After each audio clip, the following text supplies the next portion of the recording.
Muchos principios del Evangelio vienen en parejas, es decir, que el significado de uno está incompleto sin el otro. Hoy quiero referirme a tres de estas parejas doctrinales. El primero, albedrío y responsabilidad, misericordia y justicia, y fe y obras. Cuando Satanás tiene éxito dividiendo estas parejas doctrinales, comienza a causar estragos en la humanidad. Esa es una de sus estrategias más astutas para evitar que las personas progresen en la luz. Ya se sabe que la fe sin obras no es realmente fe. Mi enfoque principal será en los otros dos pares doctrinales. Primero, ilustrar cómo el evitar la responsabilidad afecta el albedrío. Y en segundo lugar, cómo negar la justicia, tal como se refiere en el Libro de Mormón, afecta la misericordia. El Libro de Mormón nos enseña que somos agentes para actuar y no para que se actúe sobre nosotros, o ser libres para actuar por nosotros mismos. Esta libertad de elección no fue un regalo de albedrío parcial, sino del albedrío 100% total y completo. Este era absoluto en el sentido de que el único Padre perfecto nunca forza a sus hijos. Nos muestra el camino y puede incluso mandarnos, pero, no obstante, podrás escoger según tu voluntad porque te es concedido. Asumir responsabilidad y ser testigos de nuestras elecciones son principios complementarios del albedrío. La responsabilidad es reconocernos a nosotros mismos como la causa de los efectos o resultados de nuestras elecciones, buenas o malas. En el lado negativo está el que siempre seremos dueños de las circunstancias de las malas decisiones. Con excepción de los inocentes, como los niños pequeños y los intelectualmente discapacitados, la doctrina del Evangelio nos enseña que cada persona es responsable por el uso de su albedrío y serán castigados por sus propios pecados. Esto no es solo un principio celestial, sino una ley de la naturaleza. Cosechamos lo que sembramos. Lógicamente, entonces, el albedrío total y completo viene con una responsabilidad total y completa. Así pues, recordad, mis hermanos, que el que perece, perece por causa de sí mismo, y quien comete iniquidad, lo hace contra sí mismo, pues he aquí, sois libres. Se os permite obrar por vosotros mismos, pues he aquí, Dios os ha dado el conocimiento y os ha hecho libres. Una de las estrategias más astutas de Satanás para obtener control de nuestro albedrío no es un ataque frontal a nuestro albedrío, sino un astuto y sutil ataque a la responsabilidad. Sin responsabilidad, toda buena dádiva de Dios podría utilizarse para fines malvados. Por ejemplo, la libertad de expresión, sin responsabilidad, puede utilizarse para crear y proteger pornografía. Los derechos de una mujer pueden ser distorsionados para justificar un aborto innecesario. Cuando el mundo separa la elección del rendir cuentas, se dirige a la anarquía y a una guerra de voluntades o supervivencia del más fuerte. Podríamos llamar al albedrío sin responsabilidad el principio de Corior, como leemos en el libro de Alma, que todo hombre conquistaba según su fuerza y no era ningún crimen el que un hombre hiciese cualquier cosa. Al quitar las consecuencias negativas, ahora se tiene un albedrío desenfrenado, como si nunca se tuviera que rendir cuentas. Si Satanás no tiene éxito en separar totalmente el albedrío de la responsabilidad, uno de sus planes de respaldo es en minimizar los sentimientos de responsabilidad, lo que podríamos llamar el principio de Neor, también que se encuentra en el libro de Alma. Que todo el género humano se salvaría en el postrer día, y no tenían por qué temer ni temblar, porque el Señor había creado a todos los hombres y también los había redimido a todos, y al final todos los hombres tendrían vida eterna. ¡Qué atractiva oferta para aquellos que buscan la felicidad en la maldad! El principio de Neor depende totalmente en la misericordia y niega la justicia, o una separación de la segunda pareja doctrinal antes mencionada. Negar la justicia es el gemelo de evitar la responsabilidad. Son esencialmente lo mismo. Una estrategia común de cada anticristo del Libro de Mormón fue separar el albedrío de la responsabilidad. Otro ejemplo que podría ser muy útil es el ejemplo de alguien que le dispara a otra persona. De aquí se dividen dos caminos, uno va al hospital y el otro a la cárcel. Cuando la persona se recupera, en su amor cristiano va a visitar a la persona que le agredió, y le dice con todo el amor de Cristo, te perdono. Ahora, ¿eso hace que ese delincuente salga de la cárcel en ese momento?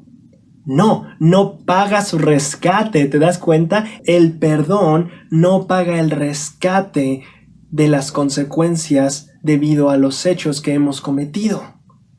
Espero estar llegando al punto, sí, o sea, vamos, como decía Arjona, rezar Padres Nuestros no revive al muerto. ¿Me explico? El perdón y la redención son diferentes. Ahora, esto se vuelve más complejo cuando lo estudias a fondo con el proceso de arrepentimiento, porque sabemos que el perdón y el efecto de la expiación tiene mucho que ver con el proceso de arrepentimiento, que es lo que hemos estado estudiando mucho en este canal. Pero, ¿qué pasa cuando nosotros no podemos repagar? ¿Qué pasa cuando nosotros no podemos redimir nuestro error? ¿Qué pasa cuando yo no puedo comprar otro vaso, por ejemplo? ¿O qué pasa cuando lastimé mis pulmones y ya no puedo hacer nada para repararlos? El arrepentimiento dice que necesitamos restituir el daño, ¿no? Entonces, ¿qué se hace si no se puede restituir? No se puede completar el proceso de arrepentimiento. No se puede ser perdonado entonces, porque sin arrepentimiento no hay poder de la expiación. Y si el arrepentimiento no incluye restitución, entonces está incompleto.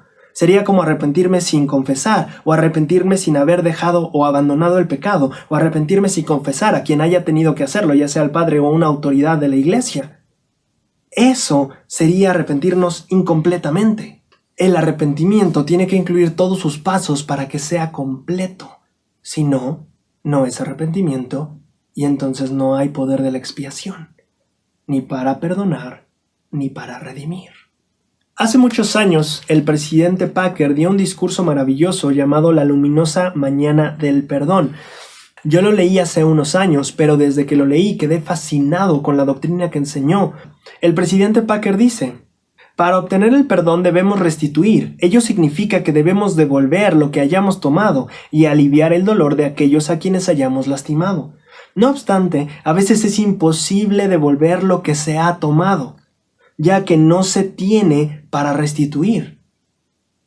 Si han causado a otra persona un sufrimiento insoportable, no tienen el poder para restituir eso. Hay ocasiones en que no se puede reparar lo que se ha quebrantado.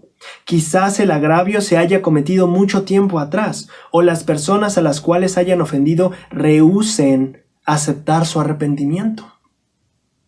Puede ser también que el daño haya sido tan grave que les sea imposible hacer nada para repararlo, por más que deseen con desesperación hacerlo.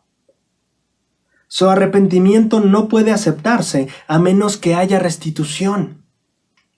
Si no les es posible reparar lo que hayan hecho, están en un grave aprieto. Es fácil de comprender cuán impotentes y desesperados se sienten entonces y por qué, como alma, sienten también el deseo de darse por vencidos.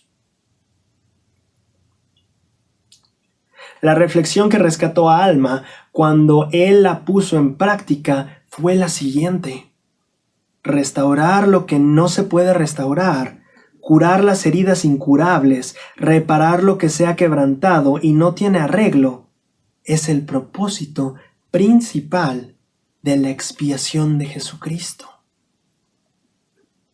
Cuando el deseo que nos guía es firme y estamos dispuestos a pagar hasta el último cuadrante, la ley de la restitución queda sin efecto. La ley de la restitución queda sin efecto. Ya no hay que restituir. Nuestra deuda se transfiere al Salvador. Él será a cargo de nuestras deudas. Entonces, ¿qué es lo que pasa aquí? Poniendo otro ejemplo para clarificar esto. Supongamos que yo le debía al banco por muchos años y no le pude pagar y hasta tal vez me fui a la cárcel y todo. Y llegó una vez una persona y dijo: ¿sabes qué? Yo pago la deuda. Y entonces fui liberado. Pero hay algo que queda sin borrarse. ¿Qué hay del historial crediticio? ¿Qué hay de esa historia? ¿Qué hay de ese trasfondo? ¿Qué hay de eso que no se puede olvidar? ¿Qué hay de eso de, pues sí, está pagado ahora, pero lo cometí? Justo eso es lo que el presidente Packer habla. Esa deuda, ese historial, es transferido al Salvador. Fue necesario, de hecho fundamental, para la trascendencia de la expiación, que este Hijo perfecto, que nunca había dicho ni hecho nada malo, ni había tocado cosa inmunda, supiese cómo se sentiría el resto de la humanidad, o sea, nosotros, todos nosotros.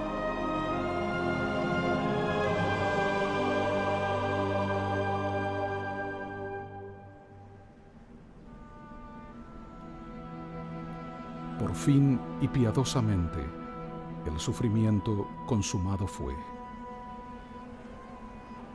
A pesar de tenerlo todo en su contra, y sin nadie que lo ayudara o apoyara, Jesús de Nazaret, el Hijo viviente del Dios viviente, restauró la vida física donde la muerte había prevalecido. Trajo gloriosa redención espiritual tras horrenda oscuridad y desesperación. Uno de los grandes consuelos de esta época de Pascua de Resurrección es que debido a que Jesús caminó totalmente solo por el largo y solitario sendero, nosotros no tenemos que hacerlo. Una de las escenas más inquietantes en todas las Escrituras se registra en el libro de Juan. Ocurrió después que el Salvador había padecido una agonía incomprensible por nuestros pecados y debilidades terrenales en el jardín de Getsemaní. Se nos enseña que sus sufrimientos fueron intensos, que fueron difíciles de aguantar. Cuán difíciles de aguantar no lo sabemos, y cuán agotadores no lo podemos comprender. La escena también es posterior a su traición, a su arresto y a la noche de humillaciones y maltrato físico que sufrió en manos de los líderes de los judíos. Fue después que los soldados romanos lo azotasen brutalmente bajo órdenes de Poncio Pilato, después que se le clavara la corona de espinas en la cabeza. Pilato llegó a la conclusión de que Jesús no había hecho nada que mereciera la crucifixión. Ordenó que Jesús fuera azotado, una forma de castigo físico extremo, pero por lo general no fatal. Quizás Pilato esperaba que torturar y humillar así al Salvador persuadiera a los líderes de los judíos de que a Jesús ya se le había enseñado una lección terriblemente dolorosa y que se había dado un ejemplo público y que la crucifixión no era necesaria. Tal vez esperaba despertar en ellos algo de sentido de la misericordia. Por lo tanto, después de los azotes, Pilato ordenó que se expusiera a Jesús a la vista del público. Imaginó que esperaba que el obvio sufrimiento físico de Jesús bastaría para satisfacerlos. No fue así. Juan escribió: así que entonces tomó Pilato Jesús y le azotó. Y los soldados entretejieron una corona de espinas y la pusieron sobre su cabeza y le vistieron como un manto púrpura. Y le decían: «Salve, Rey de los judíos». Y le daban bofetadas. Entonces Pilato salió otra vez y les dijo: «He aquí, os lo traigo fuera para que entendáis que ningún delito hallo en él». Y salió Jesús llevando la corona de espinas y el manto púrpura. Y Pilato les dijo: «He aquí el hombre». Y cuando le vieron los principales sacerdotes y los guardias, dieron voces diciendo: «Crucifícale, crucifícale». Pilato les dijo: «Tomadle vosotros y crucificadle, porque yo no hallo delito en él». A pesar de lo crucialmente importante que es el resto del relato, enormemente importante, me detengo en las palabras de Pilato: «He aquí el hombre». He aquí el hombre. El alegato de Pilato fue hondamente irónico. Aunque el aspecto físico de Jesús en ese momento estaba desfigurado, no había habido hasta entonces, y no ha habido jamás desde entonces, hombre ni mujer alguno que haya merecido más la exhortación a ser contemplado. Su vida fue perfecta, él no tuvo comparación, nadie había vivido como él lo hizo, ni nadie lo hará. Poseyó todas las virtudes en su forma más completa. Tuvo el poder del autocontrol en su aspecto. Sus emociones y sentimientos fueron perfectos, tal como sus pensamientos. Su entendimiento fue limitado. Solo él era en verdad digno de ser contemplado, de todo punto de vista, de ser examinado, evaluado y adorado. Nada de lo que podría verse en su mente, corazón y sentimientos podría desilusionar. Aunque su apariencia no lo reflejaba entonces, Jesús era la personificación de la vida en abundancia. Así que no era su aspecto de ese momento de sufrimiento lo que debíamos recordar primero y principalmente. No tuvo hermosura y padeció dolor. Fue lo que Él era por dentro de ese tabernáculo físico afligido, lo que significó absolutamente todo para nosotros. Lo que Él era hizo posible lo que hizo. Fue la magnificencia de lo que Él era lo que atrae nuestra atención. Lo que habíamos de ver al oír, he aquí el hombre, era su triunfo aumentado progresivamente sobre las fuerzas del mal, aunque entonces no pareciera una victoria en absoluto. Su calma perfecta en el centro de la más violenta tempestad que humano alguno padecerá jamás. Todos los designios diabólicos que el enemigo había tramado se habían desatado contra él o pronto lo harían. Él los venció y conquistó a todos. Se mantuvo de pie ante Pilato con paz y compostura perfectas. Consideren además, su dominio sobre los elementos físicos del mundo y las condiciones del género humano quedaron demostrados más allá de la duda. Le obedecieron los espíritus inmundos, sanó a los enfermos, dio la vista al ciego y destapó los oídos del sordo. Devolvió a los muertos la vida y devolvió a los hijos fallecidos a sus padres. Conocía los pensamientos y sentimientos de todos, perdonó pecados y limpió a los leprosos. Había llevado la carga de los pecados, dolores, enfermedades y flaquezas de todo el género humano la noche antes que ocurriera aquella escena. Irónicamente, había padecido incluso por los pecados de aquellos que en ese preciso momento lo maltrataban. Ciertamente, he aquí el hombre, era el Hijo del Dios viviente. Fue el modelo de vida, aquel que fue enviado para mostrar el camino y ser el camino. Era la verdad y la vida para todos nosotros. Con esas palabras, he aquí el hombre, sin saberlo y sin querer, Pilato expresó la sencilla fórmula para lograr los propósitos más excelsos de la vida. Como santos de los últimos días, nos referimos a su misión como la expiación de Jesucristo, la cual hizo realidad la resurrección para todos y posibilitó la vida eterna para aquellos que se arrepientan de sus pecados, reciban y cumplan ordenanzas y convenios esenciales. Es doctrinalmente incompleto hablar del sacrificio expiatorio del Señor con frases abreviadas tales como la expiación o el poder habilitador de la expiación, o aplicar la expiación, o ser fortalecidos por la expiación. Tales expresiones suponen un riesgo real de centrar la fe en algo equivocado, al tratar el acontecimiento como si éste tuviera una existencia viviente y capacidades independientes de nuestro Padre Celestial y de su Hijo Jesucristo.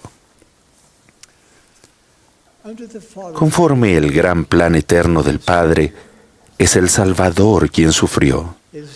Es el Salvador quien rompió las ataduras de la muerte y es el Salvador quien pagó el precio de nuestros pecados y transgresiones y quien nos limpia con la condición de que nos arrepintamos. Además, es el Salvador quien nos libera de la muerte física y espiritual. No existe una entidad amorfa llamada la expiación a la que podamos acudir en busca de socorro, sanación, perdón o poder. Jesucristo es la fuente. Términos sagrados como expiación y resurrección describen lo que el Salvador hizo, según el plan del Padre, para que podamos vivir con esperanza en esta vida y obtener la vida eterna en el mundo venidero. El sacrificio expiatorio del Salvador, el acto central de toda la historia de la humanidad, se comprende y se aprecia más cuando lo relacionamos expresa y claramente con Él. La fe en Jesucristo nos impulsa a hacer cosas que de otro modo no haríamos. La fe que nos motiva a actuar nos da más acceso a su poder. También aumentamos el poder del Salvador en nuestra vida cuando hacemos convenios sagrados y guardamos dichos convenios con precisión. Nuestros convenios nos unen a Él y nos dan poder divino. Como fieles discípulos, nos arrepentimos y lo seguimos hasta las aguas del bautismo. Recorremos el camino de los convenios para recibir otras ordenanzas esenciales. Afortunadamente, además, el plan de Dios permite que esas bendiciones se extiendan a los antepasados que murieron sin tener la oportunidad de obtenerlas durante su vida terrenal. Los hombres y las mujeres que guardan sus convenios buscan la manera de conservarse sin mancha del mundo a fin de que nada en el relato bíblico de la mujer que padeció durante 12 años un problema debilitante. Ella expresó gran fe en el Salvador cuando exclamó: «Si tocare tan solo su manto, quedaré sana». Esta mujer fiel y enfocada necesitaba estirar lo más posible la mano para acceder al poder de Él. Su estiramiento, una extensión física, era un símbolo de su estiramiento espiritual. Muchos de nosotros hemos exclamado desde lo más profundo de nuestro corazón alguna variante de las palabras de esta mujer.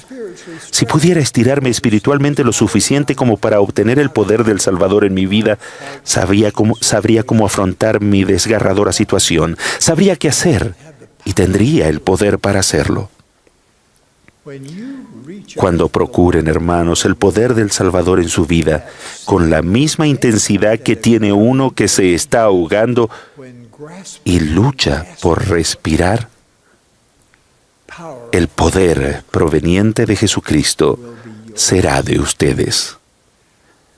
Cuando el Salvador sepa que ustedes realmente desean acudir a Él, cuando Él pueda sentir que el mayor deseo de sus corazones es obtener su poder en sus vidas, serán guiados por el Espíritu Santo para saber exactamente lo que deben hacer. Cuando se estiren espiritualmente más allá de lo que jamás se hayan esforzado, entonces su poder se derramará sobre ustedes. La verdad es que no hay línea. Jesús llenó todo el espacio. Él pagó toda la deuda en su totalidad. Él no pagó todo excepto algunas monedas. Él la pagó toda. Ya está saldada. Claro, dijo ella. ¿Como si ya no tengo que hacer nada entonces? Oh, no, le dije, tú tienes mucho que hacer. Pero no es para llenar ese hueco. Todos seremos resucitados. Todos iremos de regreso a la presencia de Dios. Lo que aún queda por determinarse por nuestra obediencia es con qué tipo de cuerpo planeamos ser resucitados y qué tan cómodos planeamos estar en la presencia de Dios y qué tanto planeamos quedarnos ahí. Cristo nos pide mostrar fe en Él, arrepentirnos, hacer y guardar convenios, recibir el Espíritu Santo y perseverar hasta el fin. Al cumplir, nosotros no estamos pagando las demandas de la justicia, ni siquiera la más mínima parte. En lugar de ello, estamos mostrando apreciación por lo que Jesucristo hizo, al usarlo para vivir una vida como la de Él. La justicia requiere perfección inmediata, un castigo cuando nos equivocamos. Debido a que Jesús tomó ese castigo, Él puede ofrecernos la oportunidad de la perfección final y nos ayuda a alcanzar esa meta. Él puede perdonar lo que la justicia nunca podría, y Él puede volverse a nosotros ahora con su propia lista de requisitos. Entonces, ¿cuál es la diferencia?, preguntó la chica. Ya sea que nuestros esfuerzos sean requeridos por la justicia o por Jesús, aún son requeridos de todos modos. Es cierto, le dije, pero no son requeridos por un propósito diferente. Cumplir los requisitos de Cristo es como pagar una hipoteca en lugar de una renta. Es como hacer depósitos en una cuenta de ahorro en lugar de hacerlo para pagar una deuda. Tú aún tienes que hacer los depósitos cada mes, pero es por una razón totalmente diferente. La gracia de Cristo es suficiente para transformarnos. El acuerdo de Cristo con nosotros es similar a una mamá que provee lecciones de música para su hijo. Mamá le paga al maestro de piano. ¿Cuántos de ustedes saben de lo que estoy hablando? Claro que sí, mira todas esas manos. Debido a que mamá paga la deuda en su totalidad, ella puede volverse hacia su hijo y pedirle algo. ¿Qué es? Todos en voz alta, por favor. Oh, sabías lo que la respuesta. Práctica. Ahora, ¿la práctica del niño paga al maestro de piano? No. La práctica del niño le reembolsa a mamá lo que le pagó al maestro de piano? No. La práctica es la manera en la que el niño muestra apreciación por el increíble don de mamá. Así es como él aprovecha de la asombrosa oportunidad que mamá le está dando de vivir una vida a un nivel más alto. El gozo de mamá no se encuentra en que se le haga un reembolso, sino en ver que se usa su don, en ver que su hijo mejora. Y entonces ella sigue pidiendo práctica. Si el niño ve que los requisitos de mamá son algo demasiado despóticos, ¡rayos, mamá! ¿Por qué necesito practicar? Ninguno de los otros niños tienen que practicar. De todos modos, voy a ser un jugador de básquetbol profesional. Tal vez sea porque él aún no ve con los ojos de mamá. Él no ve cuánto mejor puede ser su vida si él decide vivir en un plano más alto. Ahora, en el mismo sentido, debido a que Jesús ha pagado la justicia, ahora puede volverse a nosotros y decir, sígueme, guarda mis mandamientos. Si nosotros vemos sus requisitos como algo que pide demasiado, ¡rayos! ¿Ninguno de los otros cristianos tiene que pagar diezmo? ¡Rayos! Ninguno de los otros cristianos tienen que ir en misiones, ni hacer la obra del templo, ni siquiera servir en llamamientos. Tal vez nosotros no vemos aún a través de los ojos de Cristo. No hemos contemplado tal vez aún lo que Él está tratando de hacer de nosotros. El elder Bruce C. Hafen ha escrito, el gran mediador pide nuestro arrepentimiento, no porque nosotros debamos reembolsarle por el pago que Él hizo a la justicia, sino porque el arrepentimiento inicia un proceso de desarrollo que con la ayuda del Salvador nos guía en el camino que lleva a un carácter santo. El elder Dallin H. Oaks ha dicho, el pecador arrepentido debe sufrir por sus pecados, pero este sufrimiento tiene un propósito diferente que el castigo o el pago. Su propósito es el cambio. Ahora, pongamos eso en los términos de nuestra analogía. El niño debe practicar el piano, pero su práctica tiene un propósito diferente que el del castigo o el pago. Su propósito es el cambio. Tengo un amigo cristiano que me dice, ¿ustedes los mormones están tratando de ganarse el cielo? Yo le respondo, no estamos ganando el cielo. Estamos aprendiendo el cielo. Estamos preparándonos para él. Estamos practicando para él. Ellos me preguntan, ¿has sido salvado por la gracia? Yo respondo, sí, absoluta, total, completa y agradecidamente sí. Entonces, les hago una pregunta que tal vez ellos no han considerado plenamente. ¿Tú has sido cambiado por la gracia? Ellos están tan emocionados por ser salvados que tal vez no han pensado suficiente sobre lo que sigue después. Están tan felices de que la deuda está pagada que tal vez no hayan considerado por qué existía la deuda en primer lugar.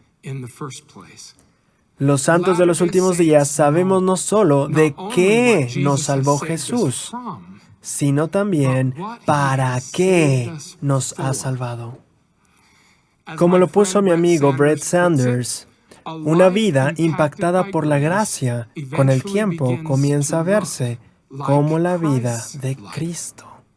Como mi amigo Omar Canels lo pone, mientras muchos cristianos ven el sufrimiento de Cristo como solo un gran favor que Él hizo por nosotros, los santos de los últimos días también lo reconocen como una gran inversión que Él hizo en nosotros. Como Moroni lo pone en el capítulo 7, versículo 48, la gracia no es solo sobre ser salvados, también es sobre convertirnos como el Salvador. El milagro de la expiación no es solo que podemos vivir después de morir, sino que podemos vivir más abundantemente. El milagro de la expiación no es solo que podemos ser limpios y consolados, sino que también podemos ser transformados. Las Escrituras dejan claro que ninguna cosa impura puede morar con Dios. Pero, hermanos y hermanas, ninguna cosa que no haya sido convertida jamás querrá hacerlo.